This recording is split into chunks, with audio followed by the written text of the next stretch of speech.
Eso me debe mucho. Hemos literalmente crecido leyendo sus obras. Tengo algo parecido a una vocación literaria y es gracias a usted. La primera gran novela que leí a los 13, 14 años fue La Guerra del Fin del Mundo. Y en esa época me pareció enorme. Pensé que me demoraría meses en leerla, pero fueron 2 semanas. De ahí no paré. Y al contrario de Nicole, más bien leerlo con mi vocación, porque antes de estudiar comunicaciones estuve en Derecho porque tenía miedo de terminar como estaba ahorita. Y bueno, ayer dijo que un artículo debe tener solamente una idea por la extensión. Sin embargo, tengo ganas de hacerles más preguntas, ojalá les puedan responder. Es acerca del uso de Internet. Se ha incrementado mucho en América Latina, como casi todas las zonas emergentes. Y esto permite una mayor difusión cultural. Ahora tenemos acceso a libros, películas, música.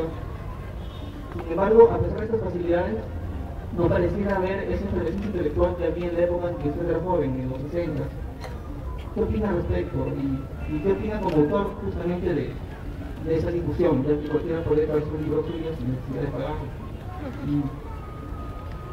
Bueno, yo creo que ha habido una evolución extraordinaria de los medios audiovisuales en el campo concreto de la información han producido una revolución sin precedentes en la historia de la humanidad.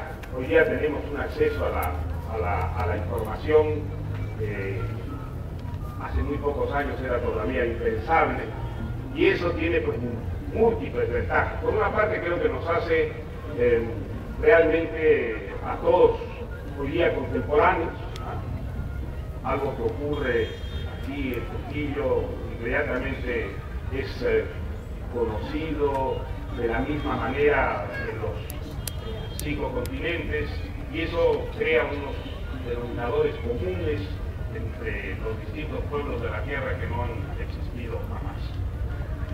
¿Qué influencias tiene la revolución del Internet, por ejemplo, en el campo de la cultura? Sobre eso hay posiciones muy divergentes y contrarias. ¿Qué va a significar el Internet en el campo concreto de la literatura? La verdad, no lo sé.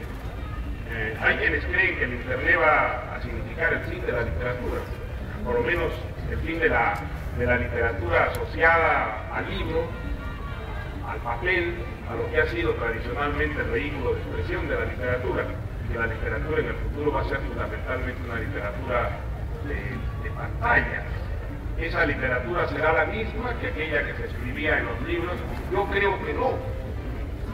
Creo que va a ser una literatura menos elitista, menos experimental, que va a alcanzar una mayor difusión probablemente al precio de la banalización.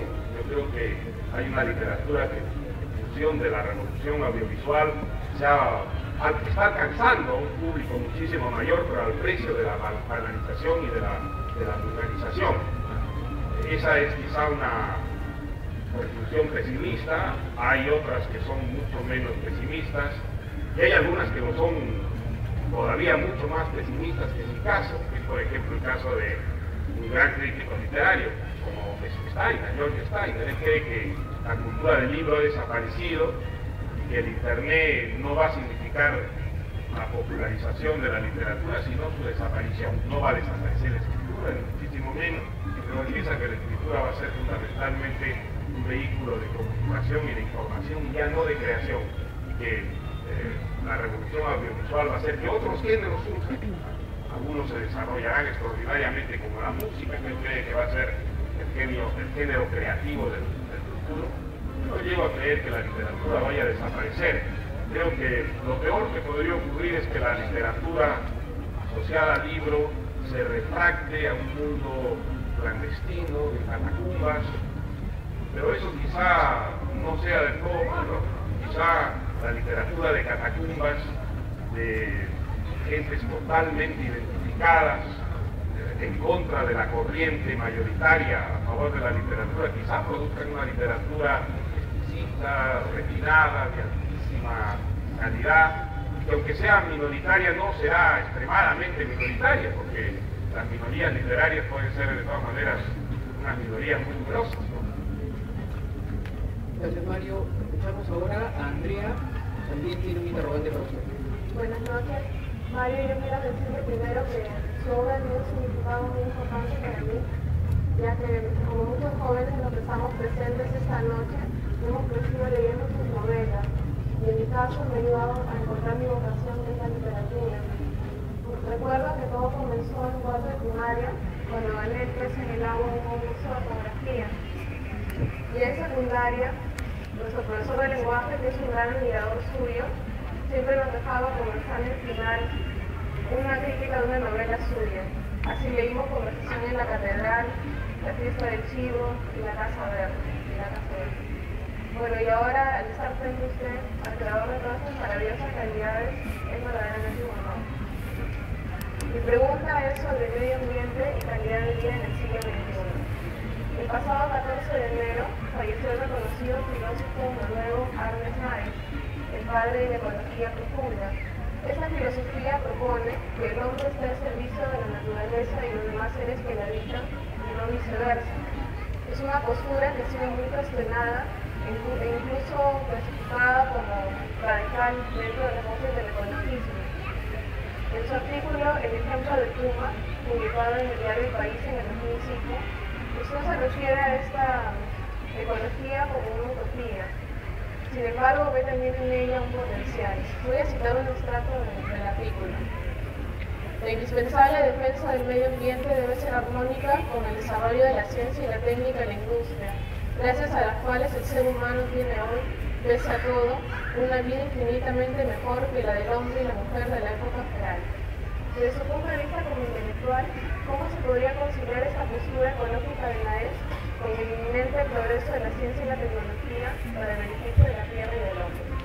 Muy interesante tu pregunta, Andrea. Ya, desde luego que es muy importante esta preocupación por el medio ambiente y la preservación del mundo natural, que es una cultura de nuestra época. Cuando yo era joven esa cultura no existía, simplemente. Nadie que yo recuerde se preocupaba de una manera determinante por una problemática semejante. Es algo realmente contemporáneo, moderno y en principio perfectamente respetable.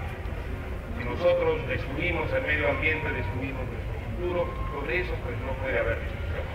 Ahora bien, hay que tener en cuenta lo siguiente: la preocupación por el medio ambiente ha surgido fundamentalmente en países que han alcanzado un altísimo nivel de desarrollo, que han conseguido dar a sus ciudadanos unos niveles de vida dignos, decentes, y en los que esa preocupación por el medio ambiente sucede a las preocupaciones sobre el desarrollo, la libertad, la justicia, la legalidad, la consistencia, la diversidad, porque ya las han alcanzado.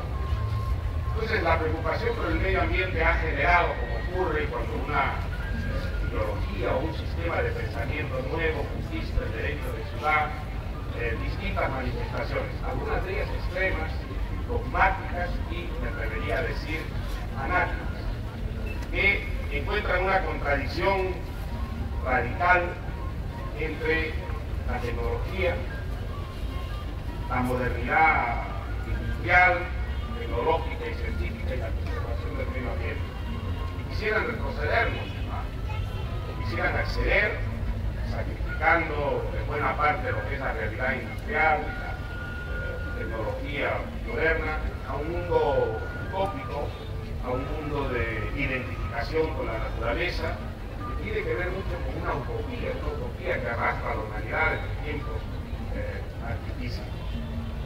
Esa expresión o manifestación del ecologismo es un lujo de países que han alcanzado